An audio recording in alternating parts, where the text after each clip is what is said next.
오늘은 아말렉과 싸우라 라는 제목으로 하나님의 은혜를 나누도록 하겠습니다. 이스라엘은 르비딤에서 장막을 치며 마사와 무리발 사건을 지나고 있었습니다. 이 르비딤은 신내산에서 가장 가까운 곳이었습니다. 이 지금 있는 곳에서 이제 마지막 정비를 하고 호렙산 시내산으로 출발하는 그 즈음에 있었죠. 바로 그때 아말렉이라는 나라가 왔는데요. 이들이 이스라엘을 괴롭게 하였습니다. 이 아말렉은 누구이기에 이스라엘과 전쟁을 하였을까요? 아말렉은 창세기 36장 12절 말씀에 보면 에서의 후손임을 알 수 있습니다. 그렇다면 이 야곱과 에서의 관계를 생각하지 않을 수 없습니다. 장자의 명물을 가져간 야곱과 이를 분개했던 에서, 훗날 안고 울며 화해했지만 시작은 좋지는 않았었습니다. 그러니 에서의 후손인 이 아말렉은 이스라엘을 좋게만 볼 수는 없었을 것입니다. 심지어 야곱의 이름이 이스라엘로 바뀌기도 했기 때문이죠. 이 전쟁을 후에 신명기에서 다시 기록하고 있는데요. 거기서 아말렉과 전쟁을 했던 이유가 등장합니다. 우리 신명기 25장 17절에서 19절 말씀 같이 한번 읽어보도록 하겠습니다. 함께 읽겠습니다. 너희는 애굽에서 나오는 길에 아말렉이 내게 행한 일을 기억하라. 곧 그들이 너를 길에서 만나 내가 피곤할 때에 내 뒤에 떨어진 약한 자들을 쳤고 하나님을 두려워하지 아니하였으니 그러므로 내 하나님 여호와께서 내게 기업으로 주어 차지하게 하시는 땅에서 내 하나님 여호와께서 사방에 있는 모든 적군으로부터 내게 안식을 주실 때에 너는 천하에서 아말렉에 대한 기억을 지어버리라. 너는 잊지 말지니라. 아멘. 네, 그렇습니다. 저희가 읽었던 본문을 통해 알 수 있듯이 정정당당한 싸움이 아니었습니다. 광야길을 걷다 보면 기력이 쇠할 대로 쇠했던 사람들을 무자비하게 비열하게 쳤습니다. 그리고 이렇게 건장한 사람들을 쳤던 것이 아니라 내 뒤에 떨어진 자, 즉 후미에 있는 사람들을 쳤다라는 것이죠. 이것을 생각해 볼 때에 보통의 행렬을 보면 앞쪽에는 남자들이 이제 주루를 이루고 있습니다. 전쟁을 대비하기도 하고 또 무거운 짐들을 가져가야 하기 때문에 앞쪽에는 남자들이 대부분 줄을 이뤘고 후미 쪽에는 힘이 없는 어르신 혹은 여자분 혹은 어린 아이들이 줄을 이뤘습니다. 이런 그림을 바라보았을 때 아말렉은 비열하고 치사하게 내 뒤를 쳐서 공격했다 말씀하고 있습니다. 아무런 반격도 할 수 없는 이들에게 말이죠. 그러니 이스라엘은 분개하지 않을 수 없었습니다. 정식으로도 전쟁을 벌여도 좋은 평가를 받지 못했을 거지만 이렇게 비열한 방법으로 후미를 치고 있던 것이죠. 그리하여 전쟁이 시작된 것입니다. 이 아말렉은요, 당시 가나안 남쪽에 있는 지역에서 거주했던 사람이었습니다. 성경에 등장하는 많은 민족들 중 가장 넓게 퍼져 있는 민족 중 하나가 바로 아말렉이었습니다. 그들은 이스라엘이 정복해야 할 가나안 땅에도 있었고요. 훗날 사울 시대에서도 이스라엘은 아말렉과 전쟁을 벌였습니다. 나중 이야기이지만 사울 왕이 하나님께 버림받은 이유 중에 하나도 이 아말렉을 온전하게 진멸하지 못했던 이유가 포함되어 있습니다. 바로 이러한 이유 때문에 또 다윗 왕이 세워지고 다윗 왕에 가서야 이 아말렉은 온전하게 진멸이 되고 말아버립니다. 이처럼 이스라엘과 아말렉은 오랜 기간 동안 대립 관계로 이루어졌습니다. 왜 이렇게 이스라엘과 아말렉은 영원한 원수가 되었을까요? 그것은 앞서 읽었던 말씀 중에 하나님을 두려워하지 않고 하나님의 백성을 쳤기 때문입니다. 즉 하나님의 백성을 공격하면 그 결과가 얼마나 처참할까요? 그렇습니다. 이 이스라엘은 애굽에서부터 나오게 되어 홍해를 건너고 여기까지 인도했을 때 많은 민족과 다른 사람들이 그 이야기를 들었을 것입니다. 하나님께서 어떠한 분이시고 애굽에서 어떠한 일을 행하셨고 그리고 홍해를 가르며 만나와 메추라기를 통하여 큰 기적과 이적을 베푸신 하나님, 그의 사람들이 바로 이스라엘인데 아무도 이 사람들을 건드려 할 수 없었죠. 그러나 이 아말렉은 하나님을 두려워하지 않고 그 전능하신 하나님을 아무 생각도 하지 않고 치밀하게 계획하여 쳤습니다. 어찌 보면 친척 관계가 되어서 우호적인 관계가 될 수도 있었지만 하나님을 두려워하지 않고 이 민족을 쳤기 때문에 영원한 적이 되어 버렸습니다. 이스라엘이 겪었던 어려움을 생각해 보면요, 그 전까지는 마실 물이 없어서 불평을 했었고요, 그리고 먹을 것이 없어서 불편함을 느꼈습니다. 광야에서 아무것도 경작할 수 없어 하나님께 불평했지만 하나님은 그들에게 사랑으로 감싸 주셨습니다. 하지만 이제는 이러한 불평과 원망과는 종류가 다른 것이었습니다. 그것은 생명을 위협하는 것이었기 때문입니다.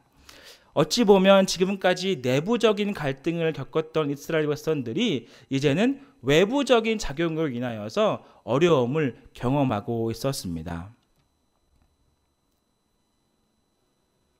하지만 앞으로 가나안 정복 전쟁을 할 때에 수많은 전쟁을 치러야 하는 것을 바라볼 때 지금 내부적인 어려움과 아픔으로 인하여서 서로 불평하고 쪼개지는 것은 사실 맞지 않습니다. 이제라도 하나가 되어서 외부적인 적을 무찌르고 하나님의 백성답게 살아가야 했었던 것이죠. 그러기 위해서 하나님은 아말렉을 사용하셔서 이들이 더욱더 단결을 갖고 하나님의 백성으로서의 이 믿음을 보이기 위해 이런 일들을 벌여왔습니다. 시내산까지 이뤄가는 이 여정길에서 가장 중요한 단어가 있다고 한다면요, 하나님과 함께 하심일 것입니다. 왜냐하면 홍해부터 또 이 여러 가지 일을 통하여서 하나님이 함께 하셨기 때문에 그들이 놀라운 기적을 경험했습니다. 이제 내부적인 어떠한 필요도 다 채워주시는 분이 이제 외부적인 어려움이 다가왔을 때 어떻게 했을까요? 여전히 하나님은 그들과 함께 하셔서 모든 어려움들을 이루어 주십니다.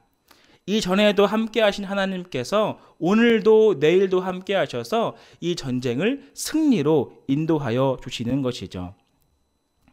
어느 공동체든 간에 내부의 갈등을 해결하기 위하여서는 외부적인 이 어려움을 통해 힘을 합하는 것이 좋은 방법이라 합니다. 마치 여러 가지로 분주한 삶을 살다가 올림픽이나 또 운동 경기를 보면 하나같이 우리 대한민국을 응원하는 것과도 같은 것이죠. 이 전쟁을 통하여서 이제 더 이상 모세가 우리의 적, 그리고 하나님이 우리의 원망의 대상이 아니라 하나로 뭉치게 되는 결과를 얻게 됩니다. 그 결과를 얻게 될 때 한 사람이 등장하는데요, 9절 말씀에 보면 여호수아가 등장합니다. 이 여호수아는 여기서 처음 등장하고 있는데요, 그가 어떤 사람인지 10절 말씀을 통해 우리에게 말씀해 주고 있습니다. 여호수아는 모세가 말한 그대로 행했다라고 기록하고 있습니다. 이 한 장면을 봐서라도 여호수아는 순종의 사람이라는 것을 단번에 알 수 있습니다. 왜냐하면 아무런 전쟁 경험도 없고 군사훈련이나 무기도 없는 이들이 어떻게 아말렉과 싸울 수 있었겠습니까? 그러나 모세가 명명한 그 말을 듣고 두려움과 떨림은 온데간데 없이 아말렉과 싸우는 모습을 보였습니다. 이러한 여호수아의 순종의 이유를 생각해 볼 때, 첫째는 9절 후반절에 있는 하나님의 지팡이를 든 모세가 있었고, 둘째로는 함께 하시는 하나님이 계셨기 때문에 담대하게 전쟁을 치를 수 있었습니다. 이제 모세는 기도하러 산에 올라갔고 여호수아는 싸우게 되었습니다. 모세의 손에 들려진 것은 다름 아닌 하나님의 지팡이였는데요. 이 지팡이는 꽤나 중요한 물건입니다. 또한 이 이스라엘 백성들도 이 지팡이에 대한 생각과 무게감이 남달랐습니다. 왜냐하면 이것으로 애굽의 재앙을 이끌었고 많은 기적과 이적들을 보였으며 심지어 반석에서 물이 나오게도 했기 때문이죠. 이처럼 이스라엘에게는 기적의 지팡이와 같은 이 지팡이를 모세가 들고 산 꼭대기 위에서 많은 사람들이 바라볼 때 든다는 것은 이제 드디어 함께 하신 하나님께서 역사하실 것이구나. 그 전까지 저 지팡이를 통하여서 수많은 일들이 벌어졌는데 오늘도 여전히 우리의 함께 하신 하나님을 인하여서 승리하겠구나 하는 마음이 들었습니다. 힘과 용기가 내었었고 그 힘과 용기를 바탕으로 아말렉과 전쟁을 하게 되었던 것이죠. 그리고 모세는 지팡이를 하늘로 높이 들고 하나님께 기도했습니다. 과거에도 함께 하신 하나님께서 이번에도 함께 하실 것을 믿었기 때문입니다. 그리하여 이 9절 말씀을 다시 좀 의역해 본다면요. 여호와 하나님의 권능이 살아 숨쉬는 그 지팡이를 손에 들고 나는 전쟁을 위해 기도할 테니 여호수아는 아무 염려하지 말고 담대히 나가 싸우라는 말이 됩니다. 이스라엘 백성 역시 그 손에 들린 하나님의 지팡이를 보며 사기가 올랐고 하나님이 반드시 함께 하실 거야 라고 굳게 믿었습니다. 이들이 무슨 용기와 무슨 병법이 있어서 이 전쟁을 할 수 있었겠습니까? 계속해서 함께 하시는 하나님이 계시기 때문에 이 일들을 충분히 감당하고 나아갔던 것이죠. 그러던 중에 이상한 현상이 포착되어지는데요. 11절 말씀 보면 모세가 손을 들면 이스라엘이 이기고 손을 내리면 아말렉이 이기더니 아멘 이렇게 고백하고 있는데요. 이러한 이상한 장면은 모세가 손을 들고 기도할 때에는 이스라엘이 이기고 그리고 손을 내리거나 좀 팔을 내리면 이 아말렉 군사들이 승전보를 가져가는 것처럼 보였습니다. 마치 안테나를 세우고 있으면 신호를 받고 안테나를 내리면 신호를 받지 못하는 것처럼 말이죠. 모세는 하늘의 하나님께 부르짖으며 외쳤습니다. 도와주시옵소서, 살펴주시옵소서. 그러던 중 팔을 높이 들며 이기는 것을 보았고 계속해서 손을 높이 들어서 이스라엘 백성들이 승리하는 것을 바라고 있었습니다. 하지만 모세의 팔은 피곤했고요. 옆에서 함께 기도하며 도왔던 아론과 훌이 돌을 세워서 모세를 앉게 하고 양 옆에서 팔을 들어 세우게 하였습니다. 성경에 손을 든다는 것은 하나님께 기도하고 간구하고 그리고 그 간구할 때 그 능력이 나타나는 것을 보게 됩니다. 그리고 이 전쟁은 12절 말씀처럼 해가 지도록 계속되었습니다. 잠시 동안이지만 승기가 아말렉에게 갔다가 다시 이스라엘에 왔다는 것을 반복하였습니다. 하지만 13절의 최후의 승리는 누가 되었나요? 바로 이스라엘이 되었다라는 것입니다. 여호수아와 무리들은 매우 불리한 조건을 가지고 처음 시작하였습니다. 병사의 훈련은커녕 무기도 없고 아무것도 없었고 바로 직전까지만 해도 한마음이 되지 못하고 서로 불평하고 원망하며 먹을 것이 없습니다. 마실 물이 없습니다. 라고 외쳤던 사람들이었습니다. 그러나 하나님과 동행하고 그들에게 힘과 능력을 허락하시니 13절 말씀에 보면 여호수아가 칼날로 아말렉과 그 백성을 쳐서 무찔렀다 기록하고 있습니다. 하나님께서 함께 하시면 반드시 모든 것이 승리로 이끌어 주십니다. 전에도 함께 하셨고 오늘도 함께 하셨고 내일도 함께 하실 하나님이 우리와 동행하고 있기 때문입니다. 아말렉 군사들에서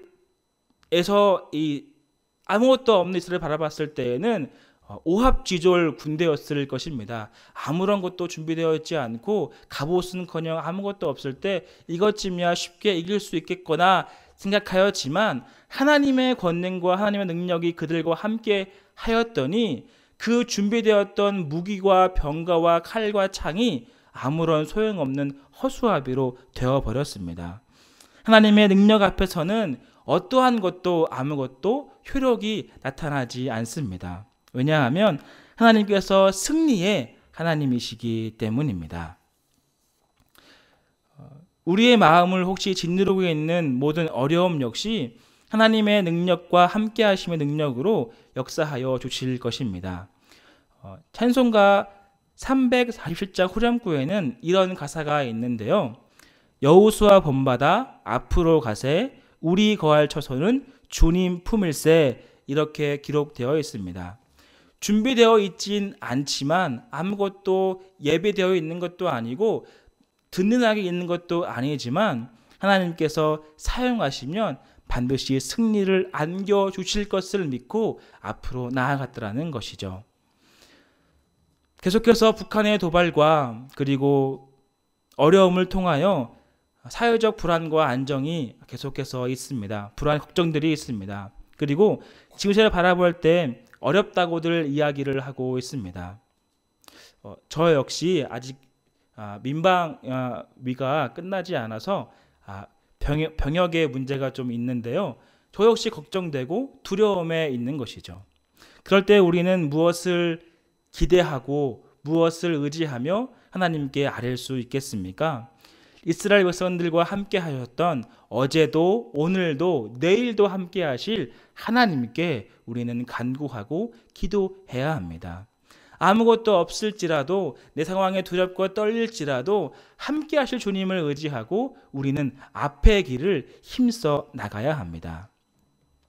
또 그 찬송가의 후렴 가사는 시험 환난 당해도 낙심 말고 마음의 걱정을 버리고 힘써 일하세 라고 되어 있는데요. 여호수아가 의지했던 것 역시 마찬가지입니다. 시험 환난이 당해도 우리는 그것을 작게 하거나 낮출 수 있는 힘과 능력이 없습니다. 그 모든 것은 하나님께서 역사하시고 주관하실 때 낮춰지고 작아지고 해결되어지고 풀어지게 되는 것입니다. 그러한 은혜가 이 여호수아는 이 사건을 통해 깨닫게 되었고 이 이후에 많은 전쟁을 주님과 동행함으로 나아가게 되었습니다. 간절히 바라옵기는 우리 역시 낙심하지 말고 상황과 환경이 아말렉과 전쟁 가운데 너무 어렵고 힘들다고 고통하고 도망치는 것이 아니라 함께 하셨던 하나님, 함께 하실 하나님을 의지하여 우리의 삶을 나아가기를 소망합니다. 이 성경 말씀 9절에 아주 이렇게 눈에 띄지 않는 단어가 있는데요. 그것은 내일 산에 올라가겠다라는 것입니다. 내일이라는 것은 이 출애굽기에서 굉장히 중요한 날인데요. 하나님께서 역사하시는 날이 바로 내일이라고 표현되어 있습니다. 주님께서 그 재앙을 내릴 때 모세를 통하여서 내일 내리실 거다라고 고백하였고요. 이 내일은 만나를 주실 때 마지막으로 사용하여서 안식일을 위해 거두어라 라고 표현되어 있습니다. 이 출애굽기에 등장하는 내일이라는 것은 특별한 날이며 하나님께서 역사하시는 날입니다. 이 9절 시작절에 모세가 고백합니다. 내가 내일 산에 올라가서 기도할 테니 가서 싸워라. 즉 이 말은 이제 내일 하나님의 역사하심과 큰 권능이 있을 것이니 담대하여 그들과 싸워 이겨라 라는 말과 같은 것입니다. 하나님께서 함께 하시면 그 크고 웅장하였던 아말렉 군사도 하나님 앞에서는 보잘것없는 아기와 같이 그냥 내쳐져 버리는 것입니다. 어떤 군대가 와도 이기게 되는 것이죠. 오늘의 제목은 아말렉과 싸우라인데요. 어떻게 우리가 아말렉과 싸울 수 있을까요? 그것은 오래전부터 이 아말렉은 나라가 세워져서 군대를 조직하고 도시가 활성화하게 진행되었던 나라입니다. 그리고 이스라엘을 후미를 친 것도 우연히 친 것이 아닙니다. 길 가다가 큰 큰 행렬이 있어서 한번 쳐볼까? 이것이 아니라 그 행렬 중에 어디가 약한 부분인지를 찾았고 그 약한 부분을 공격하면 이들의 행렬이 무너져서 와르르 와야 될 것이다 라는 철저한 계획과 판단 속에서 군대를 이끌고 맨 후미를 치게 되는 것이죠. 정비된 것도 없고 아무것도 없는 이스라엘 백성들은 그 전쟁을 통하여서 하나님이 함께 하시면 모든 것이 승리한다라는 이 굳센 믿음을 갖게 되었습니다. 마찬가지입니다. 우리에게 주어진 어려움과 환경과 이 연약한 것들을 어떻게 싸우고 이길 수 있을까요? 우리에게 계획하고 치밀하게 준비하였던 나를 파괴하고 넘어지게 하고 낙심하게 하고 낭망하게 하고 있는 모든 것들을 어떻게 이길 수 있을까요? 어제도 함께 하시고 오늘도 함께 하시며 내일도 함께 하실 하나님을 의지할 때 우리는 승리할 수 있게 되는 것입니다. 하나님이 함께 하시면 그 어떠한 어려움과 그 어떠한 아픔 속에서도 이기게 하는 능력을 허락하여 주실 것입니다. 이제 이스라엘은 완벽한 승리를 얻게 되었습니다. 그리고 하나님은 이 일을 책에 기록하라라고 되어 있는데요. 이 책에 기록하다라는 단어도 여기서 처음 쓰여지게 됩니다. 그만큼 중요한 신앙이며 두고두고 고백되어져야 할 믿음의 고백인 것이죠. 이스라엘은 이제 앞으로의 수많은 전쟁들 가운데 첫 전쟁을 완벽하게 도우심으로 승리를 경험하게 되었습니다. 이제 앞으로 남아있는 그 전쟁도 도우실 것이기 때문에 담대하게 믿음으로 나아갈 것입니다. 그리고 이곳에서 제단을 쌓고 여호와의 니시라 불렀는데요. 이것을 풀이하면 깃발이라는 것을 의미합니다. 하지만 이 이름은 굉장히 중요한 의미를 담고 있는데요. 군대에서도 선봉 군대가 깃발을 들고 행진을 하면 그 깃발이 있는 곳에 군대가 따라가게 되어집니다. 그리고 그 깃발이 어디인지는 모르지만 목적지까지 도착하기까지는 이끌게 되어 있다는 것이죠. 그리고 그 군대의 사람들은 그 깃발을 바라보고 그 마지막까지 같이 가면 결과가 되어지는 것입니다. 마찬가지로 이스라엘은 이와 같은 의미로 사용되어졌습니다. 내부적인 어려움을 이제 다 해결되어지고 외부적인 어려움, 이제 정복전쟁, 가나안 땅을 살아가는 그 모든 것들이 어떻게 해야 할지의 두려움 가운데 있었지만 내가 너희의 선봉이 되어주며 내가 너희의 깃발이 되어주며 더 나아가 내가 너희와 함께 많은 길들을 동행할 것이다 라고 약속하셔 주신 것이죠. 그리고 그것을 통하여서 안전하게 가나안 땅까지 이끌고 가십니다. 앞으로도 이러한 고통과 어려움을 가나안 향을 갈 때까지 계속해서 있을 것입니다. 그러할 때마다 오늘 기억했던 것, 아말렉이 갑자기 쳐들어왔지만 내가 너와 함께하여 승리를 주시지 않았느냐, 이 여호와의 니시 이 깃발을 바라보면서 담대하게 가나안 땅까지 걸어가라라는 것이죠. 훗날 가나안 땅에 들어갔을 때에도 그곳에 아말렉이 거주하였습니다.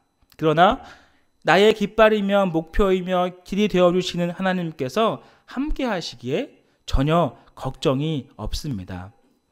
주님은 이미 그 땅을 주겠다 약속하셨고 뿐만 아니라 정복할 그때까지 우리의 깃발이 되어주시길 것이기 때문입니다. 하나님과 동행하면 이 모든 것들이 은혜로 그리고 승리로 함께 하실 것입니다.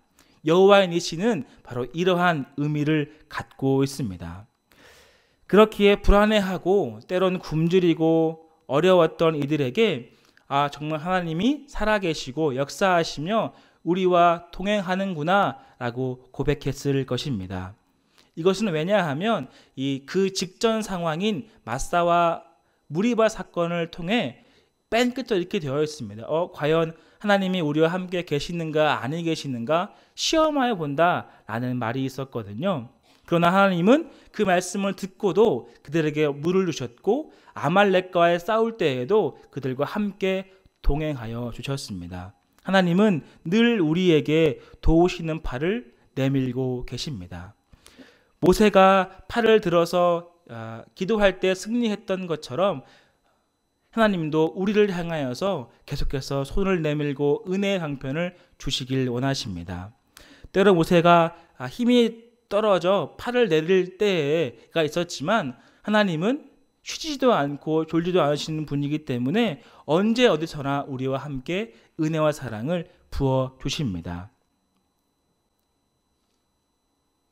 말씀을 정리하도록 하겠습니다. 도우시는 하나님의 팔이 우리와 함께 있고 그 도우시는 팔로 인하여서 우리는 아말렉과 싸울 수 있습니다. 우리를 괴롭게 하며 주의 사랑으로 멀리 떨어지게 하는 모든 것들로부터 우리는 싸워 이기며 늘 경계해야 합니다. 할 수 없다라고 하는 것이 아니라 할 수 있다라고 하는 우리의 믿음이 필요합니다. 우리를 나쁘게 하려는 모든 전략은 치밀하고 또 치밀하고 더욱더 치밀해져 갑니다. 우리가 의지하고 또 의지해야 할 것은 하나님과 함께함을 바라보는 것입니다. 우리의 아말렉은 무엇인가요? 여러분들을 괴롭게 하고 있는 것은 어떤 것인가요? 우리를 힘들게 하고 갑작스럽게 다가오는 고난과 아픔은 어떤 것일까요? 우리를 아프게만 하던 그것들을 우리가 어떻게 이기며 승리할 수 있을까요? 하나님에 맡겨 최후 승리를 얻는 우리가 되기를 소망합니다. 다윗 시대까지 와서 전쟁이 끝났듯 그 주님이 이 땅에 오셨을 때까지 이러한 어려움 싸움과 전쟁은 늘 끊임없이 이어질 것입니다. 그럴 때 우리는 무엇을 의지하여 나아갈 수 있을까요? 검을 의지하여 나갈까요? 방패로 나갈까요? 그렇지 않습니다. 군대가 준비되었던 아말렉은 하나님의 권능 앞에 휘조각이 되어버렸습니다. 아무짝에도 쓸모없는 것이 되었던 것이죠. 하나님과 함께하면 하나님께서 우리에게 힘과 능력이 되어주실 것입니다. 그리고 우리의 삶 가운데 여호와 니시 나의 깃발이신 하나님 아버지 우리의 삶을 주장하여 주시고 우리와 함께 동행하여 주옵소서 라는 기도의 모습과 믿음으로 우리의 삶을 살아나가기를 바라며 우리의 가정과 우리의 교회와 우리가 기도하는 모든 것들도 주님 여호와의 깃발로 함께하여 주옵소서 간구하는 우리가 되기를 소망합니다. 주님과 함께 참된 평안을 누렸던 이스라엘은 여전히 참된 평안을 누리게 됩니다. 잠깐의 어려움과 잠깐의 아픔이 있을지 모르지만 참된 평안과 참된 안정은 하나님과 함께 할 때 얻게 되는 것이죠. 우리에게 참된 평안을 주시는 것은 다른 사람이 아니라 다른 어떠한 모습이 아니라 오직 하나님께서 주시는 것입니다. 그러한 은혜가 그러한 사랑이 우리의 삶에 늘 충만하기를 소망합니다. 또 여전히 주님께서는 이 일을 기록하게 하셨습니다. 저와 우리의 삶 속에서도 능력의 일을 기록하고 쓰여지기를 바라며 앞으로의 일들도 계속해서 쓰여지기를 소망합니다. 아말렉 역시 그날 진멸되었지만 장차 온 사람들이 기억지 못할 정도로 진멸하겠다라는 약속의 말씀이 다윗의 시대에 성취되었기 때문입니다. 우리의 삶 속에서도 주님의 은혜가 계속해서 성취되어지고 그 은혜와 사랑은 날마다 누리는 우리 모두 되기를 주님의 이름으로 축원드립니다.